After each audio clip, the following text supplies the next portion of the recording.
സാധാരണ നമ്മൾ പുതുവർഷം തുടങ്ങുമ്പോൾ എന്താണ് ചെയ്യാറ്? ഈ വർഷം ജിമ്മിൽ പോകണം, ഡയറ്റ് തുടങ്ങണം, അല്ലെങ്കിൽ കരിയറിൽ പൊളിക്കണം. അങ്ങനെ വലിയ വലിയ തീരുമാനങ്ങളൊക്കെ എടുക്കും. ന്യൂ ഇയർ റെസൊല്യൂഷൻ എന്നൊക്കെ പറഞ്ഞ്. പക്ഷേ ഈ 2026 നമുക്ക് ആ പതിവ് രീതി ഒന്ന് മാറ്റിയാലോ? എന്തെങ്കിലും പുതിയത് നേടാൻ വേണ്ടി പ്ലാൻ ചെയ്യുന്നതിന് പകരം ജീവിതത്തിന്റെ അവസാനം അയ്യോ അത് ചെയ്യാൻ എനിക്ക് പറ്റിയില്ലല്ലോ എന്ന് പറഞ്ഞ് സങ്കടപ്പെടാതിരിക്കാനേ ഈ വർഷം മുതൽ നമ്മൾ എന്തൊക്കെ ചെയ്യണം? അതിനെക്കുറിച്ചാണ് നമ്മൾ ഇന്ന് സംസാരിക്കുന്നത്. യഥാർത്ഥത്തിൽ ഇതെന്റെ ഐഡിയ അല്ല. വർഷങ്ങളോളം മരണാസന്നരായ രോഗികളെ നോക്കിയ ഒരു നേഴ്സുണ്ട്. അയാളുടെ അനുഭവത്തിൽ നിന്ന് പറഞ്ഞ ഒരു കാര്യമുണ്ട്. ജീവിതത്തിന്റെ അവസാന നിമിഷങ്ങളിൽ ഭൂരിഭാഗം ആളുകളും പറഞ്ഞത് ഒരേപോലെയുള്ള 5 റിഗ്രറ്റുകളെ കുറിച്ചാണ്. ആ 5 കാര്യങ്ങൾ എന്താണെന്ന് അറിഞ്ഞാൽ ഒരുപക്ഷെ ഈ 2026 നമുക്ക് അടിപൊളിയാക്കാൻ പറ്റും. ആദ്യത്തെ കാര്യം എന്താണെന്നറിയോ?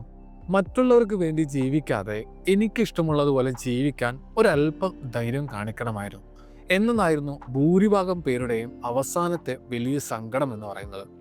ഒന്ന് ആലോചിച്ച് നോക്കിയേ, നമ്മളിൽ എത്ര പേർക്ക് ഈ തോന്നലുണ്ട്? സമൂഹം എന്ത് കരുതും, നാട്ടുകാരെന്തു പറയും, അല്ലെങ്കിൽ വീട്ടുകാർക്ക് ഇഷ്ടപ്പെടില്ലേ എന്നൊക്കെ ആലോചിച്ച് നമ്മൾ വേണ്ടെന്ന് വെച്ച എത്ര സ്വപ്നങ്ങളുണ്ടാകും. ഈ 2026 നമുക്കൊരു തീരുമാനം എടുക്കാം. നമ്മുടെ സ്വപ്നങ്ങൾ മറ്റുള്ളവരുടെ കണ്ണിലൂടെ നോക്കണ്ട. നിങ്ങൾക്ക് ശരിയെന്ന് തോന്നുന്ന, നിങ്ങൾക്ക് സന്തോഷം തരുന്ന കാര്യങ്ങൾക്ക് ഈ വർഷം മുൻഗണന കൊടുക്കുക. അത് ചെറിയ കാര്യങ്ങളായാലും മതി. മറ്റുള്ളവരെ ബോധിപ്പിക്കാൻ വേണ്ടി ജീവിക്കുന്ന ആ പരിപാടി നമുക്ക് ഈ വർഷം തന്നെ നിർത്താം. രണ്ടാമത്തെ കാര്യം, ഞാൻ ഇത്രയധികം കഷ്ടപ്പെട്ട് ജോലി ചെയ്യേണ്ടായിരുന്നു എന്നതായിരുന്നു ഇത്. കേൾക്കുമ്പോൾ നിങ്ങൾക്ക് തോന്നും, അപ്പോൾ ജോലി ചെയ്യണ്ടേ, ജീവിക്കണ്ടേ എന്നൊക്കെ. തീർച്ചയായിട്ടും വേണം. പക്ഷേ ജീവിതം ജോലിക്ക് വേണ്ടി മാത്രമാവരുത്. നമ്മൾ പലപ്പോഴും ഭയങ്കര ഓട്ടത്തിലാണ്. പൈസ ഉണ്ടാക്കണം, വീട് വെക്കണം, സെറ്റിൽ ആവണം. ഇതിൻ്റെ ഇടയിൽ നമ്മൾ മിസ്സാക്കുന്ന കുറേ നിമിഷങ്ങളുണ്ട്. കുട്ടികളുടെ കൂടെയുള്ള നമ്മുടെ സമയം, പങ്കാളിയുടെ കൂടെ ഇരിക്കാനുള്ള സമയം, അല്ലെങ്കിൽ വെറുതെ ഒന്ന് മഴ കാണാനുള്ള സമയം പോലും. ജോലി തിരക്കുകൾക്കിടയിൽ പ്രിയപ്പെട്ടവരെ നമ്മൾ മറന്നു പോകുന്നുണ്ടോ എന്ന് ഈ 2026 നമ്മൾ ശ്രദ്ധിക്കണം. വർക്ക് ലൈഫ് ബാലൻസ് എന്ന് പറയില്ലേ, അത് ഈ വർഷം നമുക്ക് സീരിയസ് ആയിട്ട് തന്നെ എടുക്കേണ്ട ഒരു കാര്യമാണ്. മൂന്നാമത്തെ കാര്യം, എൻ്റെ വികാരങ്ങൾ തുറന്നു പറയാൻ ഞാൻ കുറച്ചുകൂടി ധൈര്യം കാണിക്കണമായിരുന്നു എന്നതാണ്. നമ്മളൊക്കെ അങ്ങനെയാണ്. ദേഷ്യം വന്നാൽ പെട്ടെന്ന് കാണിക്കും. പക്ഷേ ഒരാളോട് സ്നേഹം തോന്നിയാലോ, അല്ലെങ്കിൽ ആരോടെങ്കിലും ഒരു താങ്ക് യു പറയാനുണ്ടെങ്കിലോ നമ്മൾ മടിക്കും. പിന്നെ പറയാം എന്ന് കരുതി മാറ്റി വെക്കും. ഉള്ളിൻ്റെ ഉള്ളിൽ സ്നേഹമുണ്ടായിട്ടും അത് പ്രകടിപ്പിക്കാത്തത് കൊണ്ട് മാത്രം വശമായ എത്രയോ ബന്ധങ്ങൾ നമുക്കുണ്ട്. അതുകൊണ്ട് ഈ വർഷം മനസ്സിൽ തോന്നുന്ന നല്ല കാര്യങ്ങൾ അപ്പോൾ തന്നെ തുറന്നു പറയുക. അത് സ്നേഹമായാലും നന്ദിയായാലും ഇനി ചെറിയ പിണക്കങ്ങളാണെങ്കിൽ കൂടി ഉള്ളിൽ വെച്ച് പുകയാതെ തുറന്ന് സംസാരിക്കുക. അത് തരുന്നൊരു സമാധാനം എന്ന് പറയുന്നത് വലിയൊരു കാര്യമാണ്. നാലാമത്തത് സൗഹൃദങ്ങളാണ്. നമുക്ക് പഴയ സുഹൃത്തുക്കളുമായുള്ള ബന്ധം സൂക്ഷിക്കാൻ കഴിഞ്ഞില്ലല്ലോ എന്നായിരുന്നു പല ആളുകളുടെയും അവസാനത്തെ സങ്കടം. തിരക്കുകൾ കൂടുമ്പോൾ നമ്മൾ ആദ്യം ഒഴിവാക്കുന്നത് നമ്മുടെ സൗഹൃദങ്ങളാണ്.